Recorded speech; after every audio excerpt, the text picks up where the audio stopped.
भारत पाकिस्तान तनाव के वक्त भारत सिर्फ पाकिस्तान से नहीं बल्कि तीन दुश्मनों से अकेले लड़ रहा था। चीन और तुर्की खुलकर पाकिस्तान का साथ दे रहे थे। इस खुलासे ने भारत भर को हैरान किया था, लेकिन अब इससे भी ज्यादा हैरान करने वाली खबर सामने आई है। खुलासा हुआ है कि भारत पाकिस्तान तनाव के वक्त अमेरिका ने भी पाकिस्तान की मदद की थी।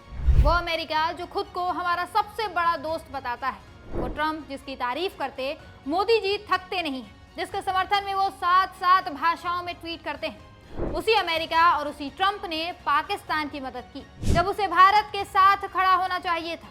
यह है मोदी सरकार की विदेश नीति का कमाल, जहां एक तरफ पाकिस्तान लगातार मजबूत हो रहा है, दूसरे देशों के साथ उसके रिश्ते बेहतर हो रहे हैं और दूसरी तरफ हमारा भारत अकेला पड़ रहा है। याद दिला दें, कुछ महीने पहले भारतीय सेना के deputy chief lieutenant general Rahul R Singh ने खुलासा किया था कि ऑपरेशन सिंदूर के वक्त पाकिस्तान तो था ही, लेकिन उसके पीछे चीन और तुर्की भी थे। चीन ने पाकिस्तान को इलेक्ट्रॉनिक सर्वेलांस और इंटेलिजेंस में मदद की, मतलब भारत के मिसाइल और एयरक्राफ्ट की हर हरकत की जानकारी चीन पाकिस्तान को दे रहा था। इतना ही नहीं, चीन ने पाकिस्तान को कई मिसाइलें भी दी जिन्हें भारत के खिलाफ इस्तेमाल किया गया। यानी चीन ने इस युद्ध को अपने हथियारों का टेस्टिंग ग्राउंड बना लिया। तो वहीं तुर्की ने पाकिस्तान को अपने कई ड्रोन्स दिए जिसे वो भारत के खिलाफ इस्तेमाल कर रहा था। और अब पता चला है कि इस दौरान अमेरिका ने भी पाकिस्तान की मदद की।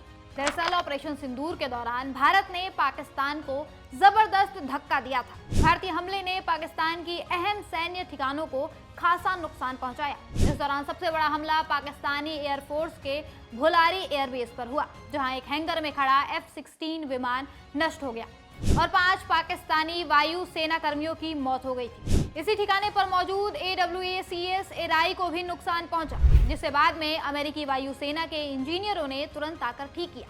पाकिस्तान के सैन्य साजो सामान की मरम्मत को तेज करने के लिए अमेरिका ने दोहा के अल उदीद एयरबेस, अबू धाबी के अल धाफरा एयरबेस और मैरीलैंड के बेथेस्डा से एक्सपर्ट की टीमों को पाकिस्तान भेजा। यानी पाकिस्तान इतना मजबूत हो गया है कि चीन, तुर्की, अमेरिका तीनों उसके साथ खड़े थे, लेकिन भारत अकेला था। कोई देश हमारे साथ खड़ा नहीं हुआ।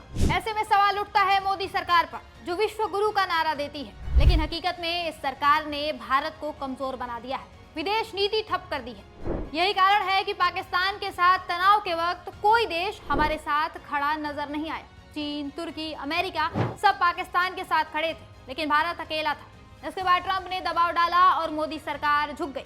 अमेरिका ने साफ कहा, युद्ध रोक दो वरना व्यापार नहीं होगा, और मोदी सरकार ने पाकिस्तान के साथ समझौता कर लिया, युद्ध रोक दिया, जिससे पाकिस्तान का मनोबल टूटने के बजाय बढ़ गया। अब वो रोज गीदड़ भभकी दे रहा है। रविवार को ही पाकिस्तान के रक्षा मंत्री ख्वाजा आसिफ ने धमकी दी है कि अगली बार अगर जंग हुई तो भारत अपने लड़ाकू विमानों के मलबे तले दब जाएगा। इसके पहले शनिवार रात को पाकिस्तानी सेना ने कहा था कि अगर दुश्मनी का नया दौर शुरू हुआ तो तबाही होगी, हम पीछे नहीं हटेंगे, बिना हिचकिचाहट के जवाब देंगे। पाकिस्तान उड़ रहा है क्योंकि कई बड़े देश उसके साथ खड़े हो गए हैं और भारत अकेला पड़ गया है। सच्चाई ये है कि मोदी जी का विदेशों में कोई डंका नहीं बज रहा है, उल्टा उनकी नीतियां भारत की लंका लगा रही हैं।